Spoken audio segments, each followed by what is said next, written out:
आणि यानंतर आपण थेट ठाण्यामधल्या आनंदाश्रमामध्ये जाऊयात। उपमुख्यमंत्री एकनाथ शिंदे या ठिकाणी पोहोचलेले आहेत।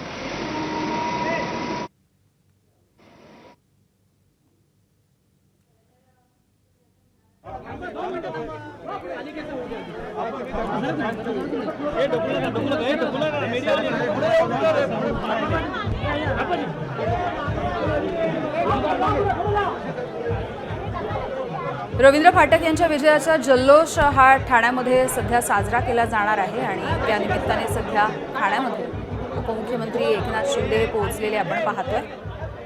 याआधी रवींद्र फाटक यांच्या उमेदवारी अर्ज भरताना देखील मोठे शक्ती प्रदर्शन करण्यात आलेलं होतं। परिवहन मंत्री प्रताप सरनाईक हे देखील या ठिकाणी उपस्थित आहेत।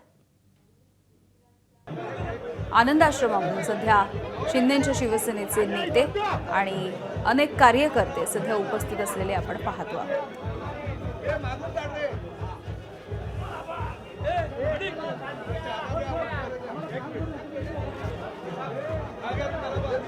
विधान परिषदेच्या निवडणुकांमध्ये ठाण्याची जागा ही शिंदेंच्या शिवसेनेकडे होती। रवींद्र फाटक यांची बिनविरोध निवड झालेली आहे आणि त्याच निमित्तानं ठाण्यामध्ये सध्या हा जल्लोष होतोय। आनंदाश्रमामध्ये सध्या उपमुख्यमंत्री एकनाथ शिंदे हे पोहोचले आणि त्याच दरम्यान सध्या रवींद्र फाटक यांचं अभिनंदन देखील केलं जात आहे।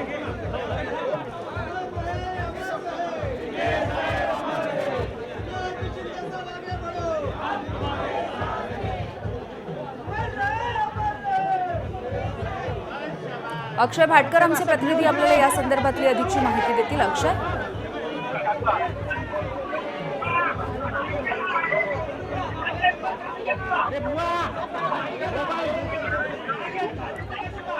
अक्षय भाटकर आमचे प्रतिनिधी आपल्याला या संदर्भातली माहिती देत आहेत। अक्षय, आपण बघतोय ठाण्याच्या आनंदाश्रमामध्ये सध्या रवींद्र फाटक यांच्या विजयाचा गुलाल उधळला जातोय।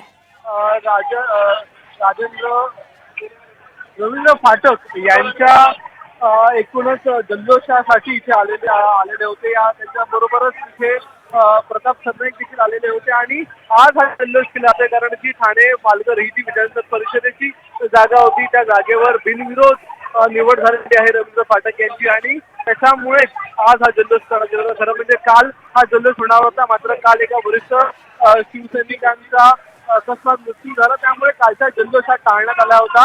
म्हणून आज आनंदाश्रमामध्ये रवींद्र फाटक यांच्यावर गुलाल उधळण्यात आलेला आहे आणि त्यासोबतच जर आपण पाहिला तर सगळेच नगरसेवक आणि सगळेच आमदार या ठिकाणी उपस्थित आहेत जे सध्या एकनाथ शिंदे यांच्या सोबत आहेत आणि आज हा विधान परिषदेचा जल्लोष इथे आपल्याला बघायला मिळतो आहे कारण गेल्या काही दिवसांपासून ठाण्यातली जी निवडणूक आहे ती नेमकी कशी होईल याबाबत संपर्क होता, कारण की अभिजित पवार हे जे महाविकास आघाडी उमेदवार होते त्यांनी फॉर्म भरल्यामुळे ही लढत जी आहे ती चुरशीची होईल असं सांगण्यात येत होतं, मात्र तरी देखील काल अचानक त्यावेळी होता त्या अभिजित पवार यांनी फॉर्म मागे घेतला आणि ठाण्यातली ही जी निवडणूक आहे ती बिनविरोध अखेर झालेली आहे आणि आजच रवींद्र फाटक यांनी फॉर्म घेतलेला फॉर्म जो आहे आमदारकीचा तो आता स्वीकारलेला आहे आणि बिनविरोध त्यांची निवड ही झाल्यामुळे सध्या ठाण्यामध्ये हा जल्लोष सुरू आहे। रवींद्र फाटक यांच्या बरोबरच शिवसेनेचे मोठ्या प्रमाणात इथे नगरसेवक आणि सर्वच लोक इथे आपल्याला बघायला मिळत आहेत आणि या जल्लोषामध्ये सर्वजण सहभागी झालेले आपल्याला बघायला मिळत आहेत।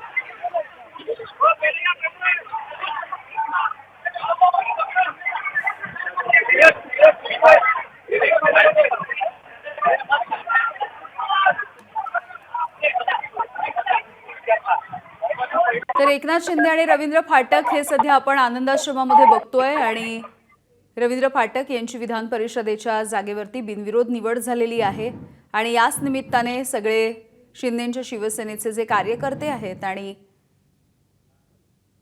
जे महत्त्वाचे नेते आहेत ते देखील या ठिकाणी पोहोचलेले आहेत। आनंद आश्रमामध्ये सगळ्यात आधी जाऊन रवींद्र फाटक यांनी अभिवादन देखील केलेलं होतं आणि त्यानंतर सध्या विजयाचा गुलाल देखील या ठिकाणी उधळला जातोय।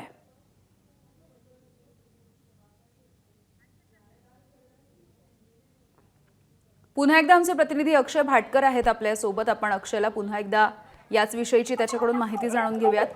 अक्षय, रवींद्र फाटक यांचा जेव्हा उमेदवारी अर्ज दाखल केला जात होता तेव्हा देखील शिंदेच्या शिवसेनेने एक मोठं काहीसं शक्ती प्रदर्शन केलेलं आपण बघितलेलं होतं. तेव्हा देखील उपमुख्यमंत्री एकनाथ शिंदे त्यांच्यासोबत उपस्थित होते आणि जेव्हा ही बिनविरोध निवड होतीये तेव्हा देखील शिंदे उपस्थित आहेत आणि तेव्हा देखील एक छोटेखानी शक्ती प्रदर्शन अशीच इथली दृश्य आपण बघू शकतो. नक्कीच त्यावेळी छोटेखानी नाही तर बऱ्यापैकी मोठं शक्ती प्रदर्शन केलं गेलं होतं, कारण की शिवसेनेचे ठाणे आणि पालघर मधले सगळेच पदाधिकारी, सगळेच आमदार, खासदार या शक्ती प्रदर्शनामध्ये उपस्थित होते. ज्यावेळी हा फॉर्म जो आहे तो रवींद्र फाटक यांचा भरण्यात आलेला होता, पण त्या शक्ती प्रदर्शनामध्ये त्या दिवशी भाजपचे तब्बल 9 आमदार जे आहेत ते अनुपस्थित होते. त्यामुळे कुठे ना कुठे प्रश्नचिन्ह निर्माण झालेलं होतं की भाजप या उमेदवारीला पाठिंबा देतोय की नाही. मात्र आज जर आपण पाहिलं तर आज पूर्णतः चित्र वेगळं आहे, कारण भाजपने जरी पाठिंबा किंवा त्यांचा पाठिंबा असला तरी देखील आज बिनविरोध निवड झालेली आहे रवींद्र फाटक यांची. कारण महाविकास आघाडीचे जे उमेदवार आहेत त्यांनी काल आपला उमेदवारी अर्ज अचानक पण निवडणुकीमध्ये तसाही रवींद्र फाटकांचा विजय असं दिलं होतं, कारण या निवडणुकीमध्ये जी एकूण 1064 मतं होती त्या 1064 मतांपैकी 700 ते 800 मतं ही महायुतीकडे होती आणि त्याच महायुतीकडे असलेल्या मतांमुळे महायुतीचा विजय हा ठाणे पालघर जिल्ह्यामध्ये होणार हे जवळपास निश्चित होतं. पण आता जर पाहिला उमेदवारी अर्ज हा अभिजित पवार यांनी मागे घेतल्यामुळे बिनविरोध निवड ही फाटक यांची झालेली आहे आणि त्याचाच हा जल्लोष आपण ठाण्यामध्ये बघतो आहेत आनंद आश्रमामध्ये. अक्षय, धन्यवाद. वेळोवेळी अपडेट्स घेत राहू.